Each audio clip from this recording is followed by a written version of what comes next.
What's up, y'all? It's Dr. Paul with another mail call. This one came to me from Canada.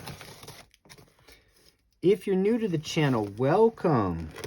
I'm Dr. Paul Kosnick. I have 40 years experience collecting comic books, and this channel is about sharing my passion and my experience.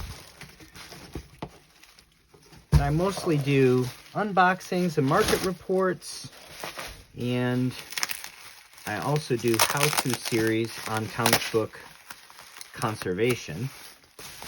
Today, obviously, we're doing an unboxing of a couple of Golden Age books. If you enjoy this content, please give me a like, subscribe to the channel if you haven't already, leave a comment, tell a friend. Let's grow our community a little bit. I appreciate it. Anything that helps get the word out and grow the channel. Thank you. I especially appreciate all the viewers, the returners, the ones who leave comments every video. You know who you are. Thank you. That's why I do this. All right. We've got two individually boxed slabs here. Now we'll just randomly grab one and we'll see which one we got first. This is actually the one I want to talk about second. So let's start here.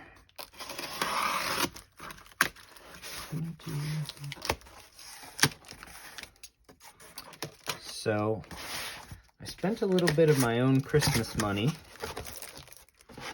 getting a few slabs for my main Golden Age collecting goal, which is All-Star Comics. And those of you that have been watching recent uploads know that we are getting a few of them in these mail calls right now. So this is early Christmas present to myself. And this is book one. Wow. Check that out. What is it and why do we care? Well, obviously it's All-Star Comics number 52 in a CGC 8.5 with off-white pages.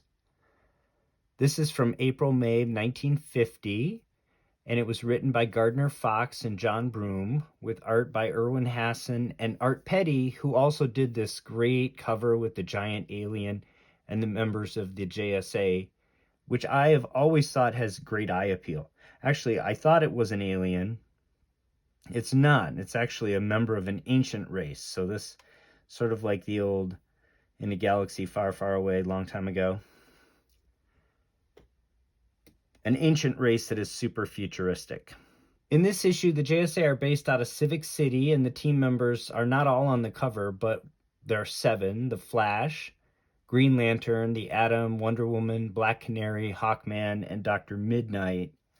I read on GCD that the cover originally had the Flash on it, so there were 5 of the members, so he was here somewhere, but I guess the art editor thought it looked cluttered. I was not able to find an image of the original art with the Flash, but presumably that exists. As I said, per the GCD, that was the original art. You can see from this cover that 5 years post-World War II, All-Star Comics has turned decidedly toward the sci-fi. The protagonists include many more aliens and concepts like suspended animation and mind control. The Cold War was heating up, and the threat of atomic bombs was also often included in the plots. Although the antagonist on this cover appears to be a giant alien, he's actually a member of an ancient super race. In this issue, the 4 surviving members of this race, known as the 4 Kings, were released from suspended animation in an attempt to gain dominion over our modern world and the JSA thwarts them. These red lightning bolts emanating from his eyes are meant to represent his mental powers. For those of you not familiar, All-Star Comics is the title that gave us the first ever superhero team. All-Star Comics featured the JSA for 11 years, from issue number 3 in 1940 until issue number 57 in March of 1951. It's my favorite Golden Age title, and one of my life goals is to complete the Golden Age run in mid to high grade. Because of the bear market in comic books we are currently experiencing, I've been able to add a few more issues to my collection. These two comics came from Comic Book Addiction out of Ontario, who gave me a great deal in these two comics, and I'll put a link in the description to their website and their eBay store. There are incredibly only 24 universal copies of All-Star Comics number 52 in the CGC census, with a median grade of 6.5.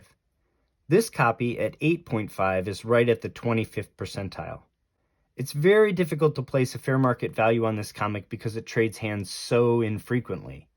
In fact, Go Collect notes only a single graded sale of All-Star Comics number 52 in the past 12 months.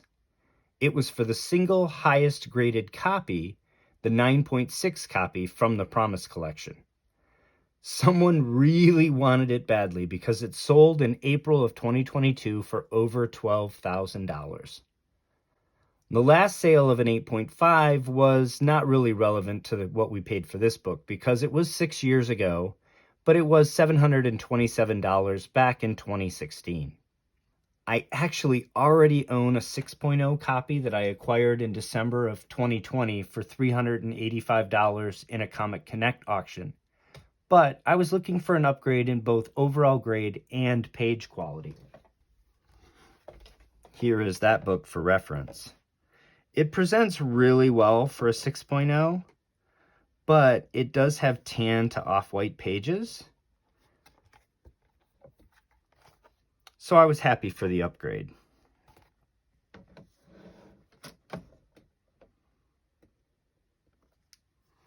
With this purchase, I upgraded the copy in my collection for $1,375, which did include tax and shipping. And at the moment, I own 2 out of 24, or approximately 8% of the world supply of CGC slabbed All-Star Comics number 52. I'll probably be putting this one up for trade or sale at some point in the future. All right, let's have a look at this other book.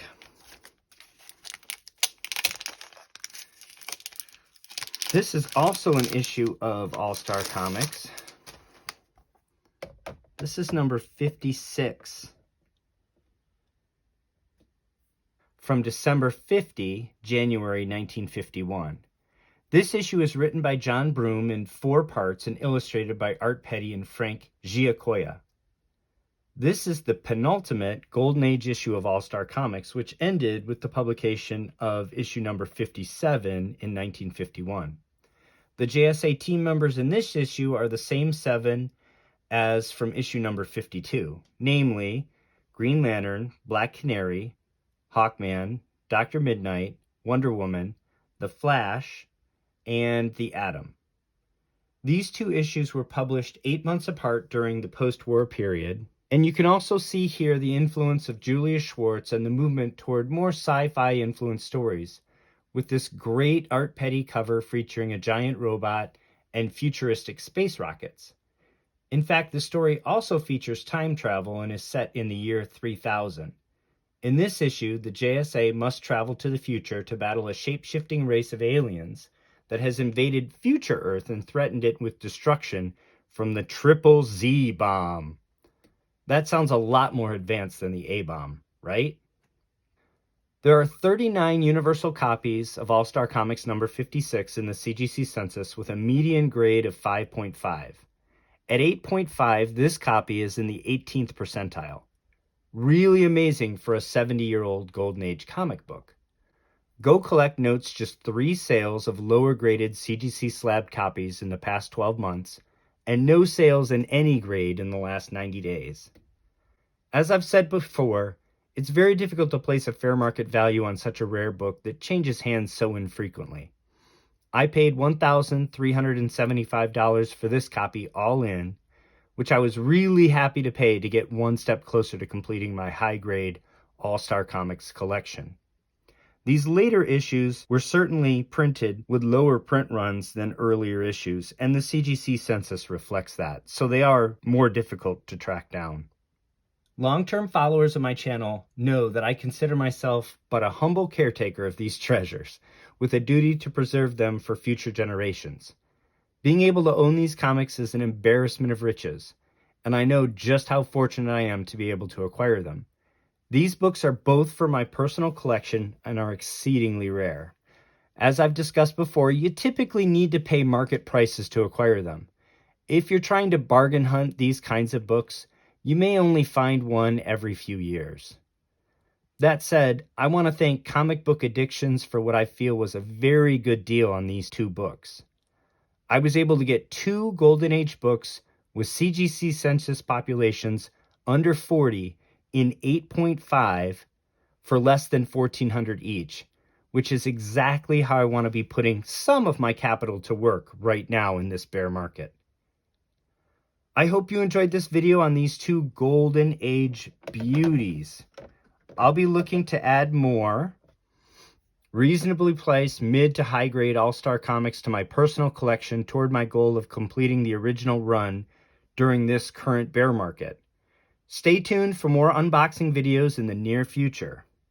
If you enjoyed this video, please hit the like button and subscribe to the channel. Let me know in the comments below what you think of what I paid for these. Let me know what your collecting goals are. What run are you trying to complete? And until next time, happy hunting and take care of one another.